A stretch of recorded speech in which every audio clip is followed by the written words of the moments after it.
Hey guys, I'm David, and this mini course is all about behavior management with devices. All right, so behavior management with devices, and this is going to be a process. So, some rules to live by. First off, don't be afraid, take risk. Students can sense that fear if you have the fear with the devices.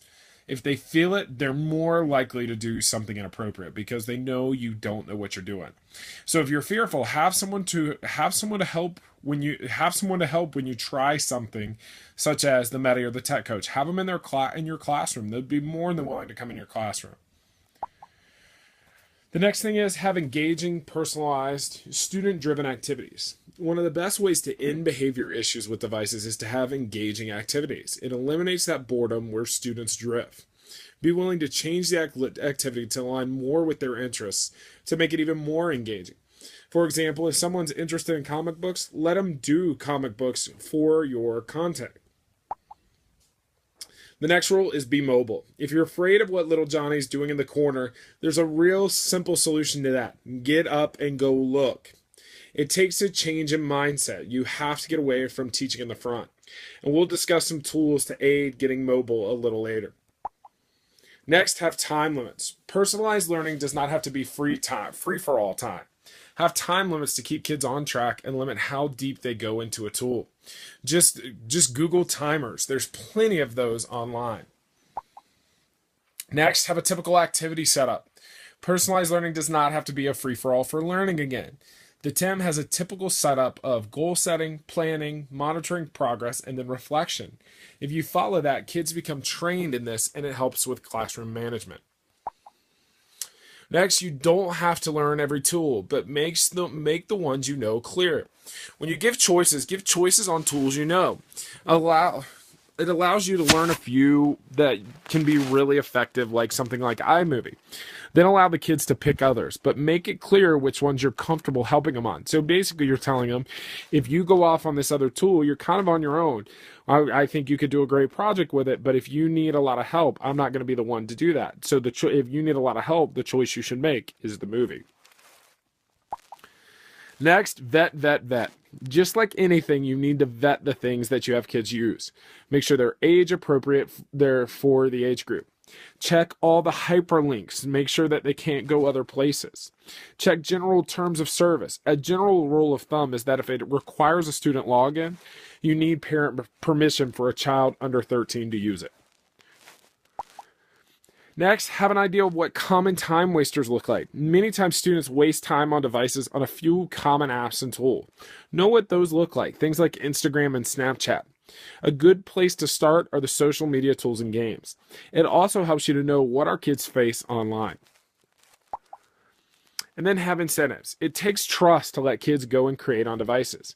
Give them incentives to stay on task and do what they need to do. There's several tools to do this, which we'll cover later. All right, first off, to make a teacher mobile. Some tools to make a teacher mobile. When you're doing presentations, use Nearpod. It allows you to control your presentation content from your iPad with the content going straight to the kids' devices rather than being in the front of the room. It also allows you to add in all kinds of interactive content. You can add all kinds of assessments, websites, and a lot of different things that can really take your presentation up a notch. And it's a great way to become mobile. And the next is AirPlay, AirServer, and there's another one called Reflector if you can get your school to put that on your computer. And the original intent of Apple AirPlay was to stream iPads to Apple TVs. You have that ability to do that on your computer with an app called AirServer, or you can get that ability through buying AirServer or Reflector. It's not currently available at Ridgeview or Pauldie West, but if enough people request it, your administration will probably go that way. And it's a great way for mobility. So some incentives, some ways to do incentives. Keep those kids on task by positive incentives. The first one is called iRewards Chart. And iRewards Chart is an iOS app that basically lets you set up an old-fashioned gold star chart. You set incentives to those gold stars. It's the easiest one to use, but probably trends towards the younger grades. The next is one of my favorites, Class Dojo. Class Dojo is a great tool that allows you to award positive and negative points for behavior. So positive points for positive behavior and negative points for negative behaviors. You can set the behaviors and it will give you a total score. And you can tie incentives to that total score. And it's more in depth than our rewards chart. You can keep more track of what you're doing there. The nice thing here too is that you can add parents into this, where parents can see what's going on in real time and they can connect with this in real time. And last is the more complicated of them. You can do what's basically a mix of World of Warcraft and Class Dojo, where it's awarding points for positive behavior, but you award points to do to take actions within the game.